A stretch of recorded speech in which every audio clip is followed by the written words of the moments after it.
இப்போ மனிதர்கள் பார்த்தீங்கன்னா, இப்போ வேகமா பைக்கெல்லாம் வேகமா தயாரிக்கிறாங்க. இப்போ ஹைப்பர் லூப்புன்னு ஒரு போக்குவரத்து முறை. இங்கேருந்து பெங்களூருக்கு 15 நிமிஷத்தில போயிடலாம். இங்கேருந்து சென்னையிலேருந்து சென்னையிலேருந்து பெங்களூருக்கு 30 நிமிஷத்தில போயிடலாம். சென்னையிலேருந்து மதுரைக்கு 30 நிமிஷத்தில போயிடலாம். ஹைப்பர் லூப்புன்னு சொல்லிட்டு 1 மணி நேரத்துக்கு 1000 கிலோமீட்டர் வேகத்தில போகுது. எதுக்காக இவ்வளோ வேகத்தில மனிதர்கள் போறது? வேகத்தை நோக்கி வேகம் தான் மனிதர்களுக்கு முக்கியம். அப்படி போகிறாங்கன்னா எதுக்குன்னா, மனிதர்களுக்கு இந்த நாடோடித்தனமான வாழ்க்கை இருக்குல்ல, இது ரொம்ப இந்த இந்த வாழ்க்கைய பார்த்தாலே அவங்களுக்கு ரொம்ப கஷ்டமா இருக்கு. இந்த வாழ்க்கை வாழ்றது ரொம்ப கஷ்டமா இருக்கு. ஒரு இடத்துலேருந்து இன்னொரு இடத்துக்கு போறது, அந்த ஊருக்கு போறது, இந்த ஊருக்கு போறது, இது அவங்களால முடியல. அதனால அதனால மனிதர்களே அந்த வாழ்க்கையில திணிக்கிறதுக்காக, "இங்க பாரு நீ கஷ்டப்படாத. இப்ப பாரு ஹைப்பர் லூப்னு ஒண்ணு கண்டுபிடிச்சுட்டோம். சென்னையிலேருந்து 1/2 மணி நேரத்தில நீ பெங்களூர் போயிடலாம். அதனால இந்த நாடோடித்தனமான வாழ்க்கை மீது உனக்கு அவநம்பிக்கை வந்துறக்கூடாது. ஐய்யயோ!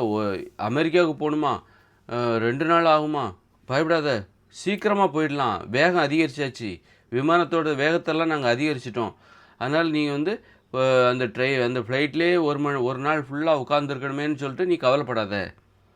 அப்படின்னு சொல்லிட்டு இந்த நாடோடித்தனமான வாழ்க்கை மீது மனிதர்களுக்கு அவநம்பிக்கை வந்து விடக்கூடாது.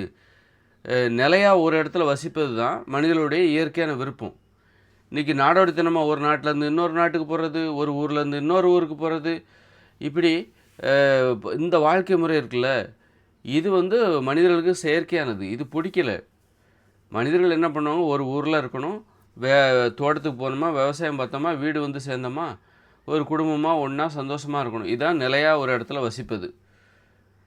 இப்போ இந்த மாதிரி ஏதாவது தேவைப்பட்டால் பக்கத்து ஊருக்கு எப்போவாவது ஒரு வாட்டி போயிட்டு வரணும், அவ்வளோதான். நடந்து போயிட்டு வரணும். இது இயற்கையானது. இதற்கு முரணானது தான் தற்போது நம்ம வாழ்ந்துகிட்டு இருக்கோம். இது செயற்கையானது. ஒரு ஊர்லேருந்து இன்னொரு ஊருக்கு போகிறது, டூ வீலர் வச்சுருக்கோமா, வேலை செய்கிற இடம் ஒரு 20 கிலோமீட்டருக்கு அங்கிட்டு இருக்கும். 20 கிலோமீட்டருக்கு அங்கிட்டு இருக்கிற ஒரு இடத்துக்கு ஒரு 10 நிமிஷத்தில் போயிடலாம். ஏன்னா இப்போ வேகமான பைக்குகள்லாம் வந்துருச்சு. மக்களுக்கு ஐயோ 20 கிலோமீட்டர் அங்கிட்டு இருக்கிற ஒரு என்னுடைய அலுவலகத்துக்கு நான் போகணுமா, நடந்து போகாது, நடந்து போனால் எவ்வளோ லேட் ஆகும், என்னடா இது கொடுமையாக இருக்குது. அதுக்கு தான் டூ வீலர் வந்துருச்சு. அதனால் இந்த மாதிரி ஒரு இடத்துலேருந்து இன்னொரு இடத்துக்கு ரொம்ப தூரம் போகிறது பற்றி நீ அவநம்பிக்கை ஏற்படாத. உனக்கு இப்போ வாகனங்கள்லாம் வந்துருச்சு, போக்குவரத்து வாகனங்கள். நீ வந்து இப்போ பார்த்தீங்கன்னா 1 மணி நேரத்தில் பெங்களூரில் வேலை செஞ்சுட்டு நீ சென்னைக்கு வந்துடலாம். தினமும் பெங்களூரில் வேலை பார்த்துட்டு நீ சென்னைக்கு வந்துடலாம். பெங்களூருக்கு போகணுமே, சொந்தத்தை பிரியணுமே அப்படின்னு நீ கவலைப்படாத. சொந்தத்தை நீ பிரிய வேண்டிய அவசியம் இல்லை. உன் சொந்தத்தோடையே இருக்கலாம், நீ பெங்களூர்லேயும் வேலை பார்க்கலாம், திரும்பவும் சென்னைக்கு வந்துடலாம். தினமும் நீ உன் குடும்பத்தோடு இருக்கலாம். இந்த மாதிரி இந்த நாடோடித்தனமான இந்த வாழ்க்கை இருக்குல்ல, இயந்திர அறிவியல் உலக வாழ்க்கை மீது உனக்கு அவநம்பிக்கை வந்துடக்கூடாது. இதில் நீ எப்போவுமே நம்பிக்கையோடு இரு. இயற்கையான வாழ்க்கை இருக்குல்ல, நிலையாக ஒரு இடத்துல வசிக்கிறது இருக்குல்ல, அந்த வாழ்க்கையை நீ என்றைக்குமே கொண்டாடாத. இந்த வாழ்க்கையை நீ கொண்டாடு. இந்த ஒரு ஒரு இடத்துல இல்லாமல் ஒரு ஊர்லேருந்து இன்னொரு ஊருக்கு, ஒரு நாட்டிலேருந்து இன்னொரு நாட்டுக்கு. அப்போ அதுக்கெல்லாம் இந்த மாதிரி ஹைப்பர் லூப்புன்னு சொல்லிட்டு 1 மணி நேரத்தில் பெங்களூர் போகலாம். அங்கே வேலை பார்த்துட்டு நீ திரும்பவும் 1 மணி நேரத்தில் சென்னைக்கு வந்துடு. அதுக்கு தான் இந்த ஹைப்பர் லூப் டெக்னாலஜி மக்களுக்கு ஏன் இந்த நம்பிக்கை கொடுக்குறாங்க. நாடோடித்தனமான வாழ்க்கை இருக்குல்ல, ஒரு இடத்துலேருந்து இன்னொரு ட்ராவல் பண்ணிக்கிட்டே இருக்கிற இந்த வாழ்க்கை மீது உனக்கு அவநம்பிக்கை வந்துடக்கூடாது. இந்த செயற்கையான வாழ்க்கை தான் இதன் மீது உனக்கு அவநம்பிக்கை இயல்பாக எல்லாத்துக்குமே ஏற்படும். இயற்கையான வாழ்க்கை தான் மனிதர்கள் உயிரினங்கள் அனைத்துமே ஏற்புடைய ஒரு வாழ்க்கை. ஏற்றுக்கொள்ளப்பட்ட ஒரு வாழ்க்கை என்பது இயற்கையான நிலையாக ஒரு இடத்துல வசிப்பது. அப்போ இந்த மாதிரி நாடோடித்தனமான வாழ்க்கை மீது மனிதர்களுக்கு அவநம்பிக்கை வந்துடக்கூடாது. ஒரு இடத்துலேருந்து இன்னொரு இடத்துக்கு போகணும் இப்படி அதனால் இந்த வாழ்க்கை மீது உனக்கு நீ நம்பிக்கையோடு இருக்கணுங்கிறக்காக தான் வேகமான வாகனங்களை தயாரிக்கிறார்கள். வேகமாக நீ ஊருக்கு போகணுமா, இந்த பாரு ஆம்னி பஸ் இருக்குது, மணிக்கு 100 கிலோமீட்டர் வேகத்தில் கொண்டு விட்டுருவான்ல, பயப்படாத. இன்னும் எனக்கு வேகம், ஒரு நாள் ஃபுல்லாக நான் வந்து இங்கே சென்னையிலேருந்து கன்னியாகுமரி போகிறதுக்கு ஒரு நாள் ஃபுல்லாக ஆகுது, நைட்டு 12 மணி நேரம் ஆகுதுங்க, ரொம்ப போர் அடிக்குது, எனக்கு இந்த அவநம்பிக்கை வருது. இந்த மாதிரி நாடோடித்தனமான வாழ்க்கையில் ஒரு அவநம்பிக்கை ஏற்படுது. நான் இனிமேல் கன்னியாகுமரியில் இருக்க போகிறேன், நிலையாக ஒரு இடத்துல வசிக்க போகிறேன். ஐயோ அப்படி நினச்சிடாத. வேகமாக நிறைய பணம் இனிமேல் வந்து விமானத்தை உனக்கு சீப்பாக தரேன். விமானத்தில் ஒரு 3000 ரூபா செலவழித்தா ஒரு மணி நேரத்தில் நீ வந்து கன்னியாகுமரி போயிடலாம். அதனால் என்றைக்குமே நீ வந்து இந்த இயந்திர அறிவியல் உலகத்து மேலே உனக்கு அவநம்பிக்கை வந்துடக்கூடாது. இந்த நாடோடித்தனமான வாழ்க்கை மீது உனக்கு அவநம்பிக்கை வந்துடக்கூடாது. எந்த காரணத்தையும் சொல்லாத. உன் சொந்தத்தோடு இருக்கலாம்ப்பா.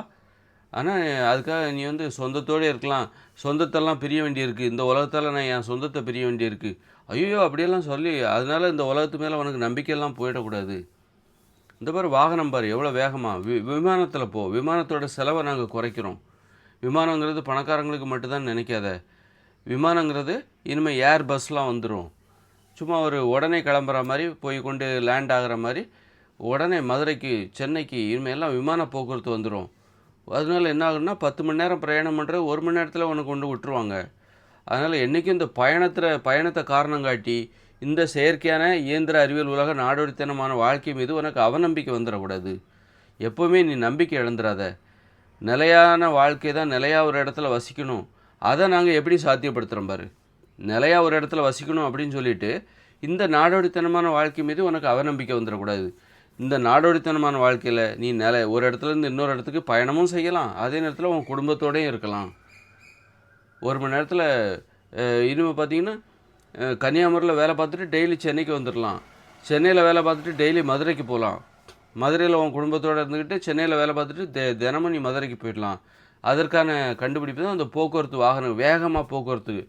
உன் சொந்தமாகவே இனிமேல் நீ ஃப்ளைட் வச்சுக்கலாம். ட்ரோன்லாம் வந்துருச்சுல்ல, ட்ரோன் கேமரா அது மாதிரி சொந்தமாகவே நீ அவங்கவுங்க வாகனம், பறக்கிற வாகனங்கள் வந்துடும். அப்போ என்ன ஆகுன்னா மதுரையில் இருக்கிற ஒருத்தர் சென்னையில் வேலை பார்த்துட்டு திரும்ப மதுரைக்கு போயிடுவார். ஆகாயத்தில் பறந்து போயிடுவார்.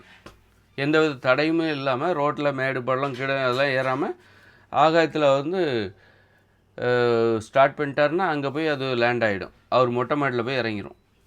அவர் மொட்டை மாடியிலேருந்து அங்கே பறக்க ஆரம்பித்தார், நீங்கள் வீட்டு முன்னாடி பறக்க ஆரம்பித்தாருன்னா அங்கேருந்து சென்னையில் வந்து 1 மணி நேரத்தில் வந்துடும். 1 மணி நேரத்தில் வந்து இவர் இறங்கிடுவார், அல்லது 2 மணி நேரம் இந்த மாதிரி. அதனால் இதெல்லாம் எதுக்குன்னா இந்த நாடோடித்தனமான வாழ்க்கையை நீ குறை சொல்லாத. இந்த இயந்திர அறிவியல் உலக செயற்கையான வாழ்க்கையை நீ குறை சொல்லாத. குறை சொல்லிவிட்டு இதில் குறைபாடுகள் இருப்பதாக சொல்லிவிட்டு செயற்கையான ஒரு இயற்கையான வாழ்க்கைக்கு நீ திரும்பிடாத. நீ இயற்கையான வாழ்க்கைங்கிறது இந்த இயற்கையோடு இணைந்த இந்த மனித வாழ்க்கைக்கு திரும்பிடாது. இந்த இயந்திர அறிவியல் உலகம் மேலே உனக்கு அவநம்பிக்கை வந்துடக்கூடாது. இந்த இயந்திர அறிவியல் உலகம் உன்னுடைய எல்லா உணர்ச்சிகளையும் புரிஞ்சிக்கும்.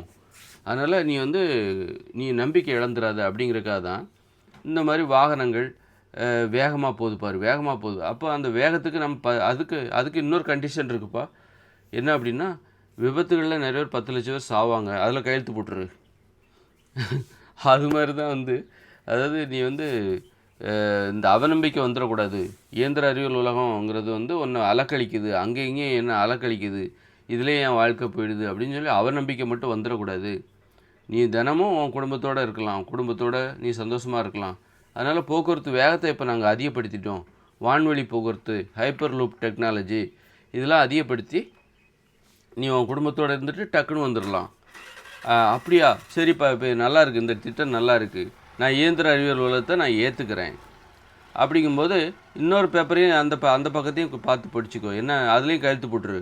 என்ன அப்படின்னா, இந்த மாதிரி டெக்னாலஜி மூலமாக என்ன ஆகுது அப்படின்னா 10 லட்சம் பேர் சாவுறாங்க, மோட்டார் வாகன விபத்துகளில் நிறைய பேர் சாவுறாங்க, அதை எங்களால் தடுக்க முடியல, இன்னும் அதிகமாகும். இப்போ நீங்கள் வான்வழி போக்குவரத்து வேகத்தை அதிகரிக்கணும்னு சொல்லிட்டீங்க, அப்போ இன்னும் விபத்துகளும் அதிகரிக்கும், வேகத்தை அதிகரிக்க விபத்துகளும் அதிகரிக்கும்.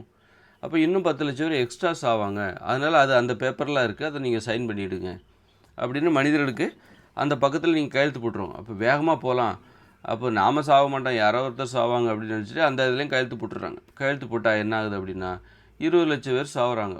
சாக வேண்டிய கட்டாயம் நம்ம வர காலங்களில் ஏற்படும். போக்குவரத்து வாகனங்கள்லாம் பெருகும்போது போக்குவரத்து விபத்துகளால் 20 லட்சம் பேர் சாவாங்க.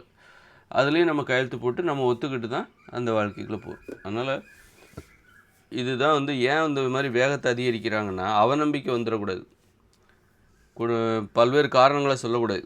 இந்த இயந்திர அறிவியல் உலகத்தை நீ குறை சொல்லக்கூடாது, ஏற்றுக்க வைக்கணும் அப்படிங்கிறக்காக தான்.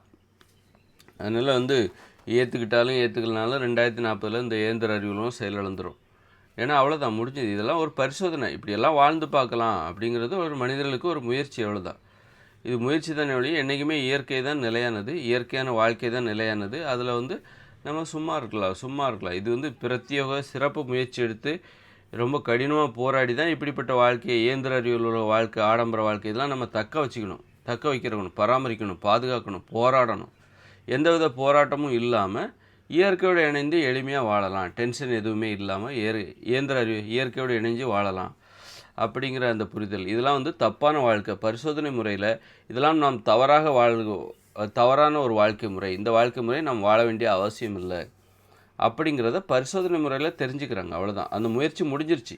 ஒரு செயற்கையான ஒரு வாழ்க்கை மீதான அனுபவங்கள் முழுமையடைகிற காலகட்டத்தில் நம்ம வாழ்ந்துகிட்ருக்கோம். அவ்வளோதான். இதெல்லாம் ஒரு பரிசோதனை. போர் நடந்தது கூட ஒரு பரிசோதனை தான். இந்த மாதிரி உப்பு கலந்த உணவுகளை சமைச்சு சாப்பிட்றோம், அரிசி கேழ்வரை, இதெல்லாம் ஒரு பரிசோதனை. இப்படியெல்லாம் சாப்பிட்டா என்ன நடக்கும்? உடம்புல நல்ல தெம்பு வரும், வன்முறை உணர்ச்சி அதிகமாகும், மனிதர்களை அடிமைப்படுத்துவார்கள், நோய்கள் வரும், நோய்களால் பல கோடி பேர் சாவாங்க. அப்படிங்கிற அந்த பரிசோதனை முயற்சியில் ஒரு முடிவுகள் இதெல்லாம். ஒரு எவ்வளோ பெரிய பரிசோதனை பாருங்கள். ஒரு விபரீதமான பரிசோதனை தான். இதை செஞ்சு தான் ஆகணும். நீ மனிதராக பாதுகாப்பாக நாளைக்கு வாழப்போகிற. இந்த மனிதனும் இந்த பூமியில் பாதுகாப்பாக வாழப்போகிறது. அதுக்கு நீ இந்த மாதிரி முயற்சிகளை பண்ணி தான் ஆகணும். இயற்கைக்கு முரணாக நீ ஒரு முயற்சி எடுத்து இந்த பூமியில் வாழப்போகிற. நாளைக்கு இந்த பூமியவே இந்த மனிதர்கள் கைப்பற்ற போகிறாங்க. மனிதர்களின் அனுமதி இல்லாமல் இந்த பூமியில் வேறு எந்த உயிரினமும் வாழ முடியாது. அந்த அளவுக்கு மனிதர்கள் தங்களுக்கு பாதுகாப்பாக இந்த பூமியை மாற்றப் போகிறார்கள். அப்போ அதற்கு இது போன்ற பரிசோதனைகளெல்லாம் நீ செய்தாக வேண்டும். இந்த மாதிரி போரில் ஈடுபடணும், விபத்துகளால் ஏற்படுகிற உயிரிழப்புகளை ஏற்றுக்கொள்ளணும், நோய்களால் பல கோடி பேர் சாவாங்க, இப்படி குற்றங்களால் பல கோடி பேர் சாவாங்க. இதெல்லாம் ஏற்றுக்கிட்டு இதெல்லாம் தெரிஞ்சுக்கிட்டால் தான் நாளைக்கு நீ அமைதியாக வாழ போகிறதுக்கு இந்த மாதிரியான பரிசோதனை முறைகள் தான் காரணமாக இருக்கிறது. இந்த அப்போ தான் பாருங்கள், ஒரு மிகப்பெரிய இழப்பை நம்ம ஏற்றுக்கிட்டால் மட்டும்தான் இழப்புகளை கண்டு அஞ்சினால் எதிர்காலத்தில் இந்த மனிதனும் அமைதியாக வாழ முடியாது அப்படிங்கிறத நம்ம தெரிஞ்சுக்கிறோம்.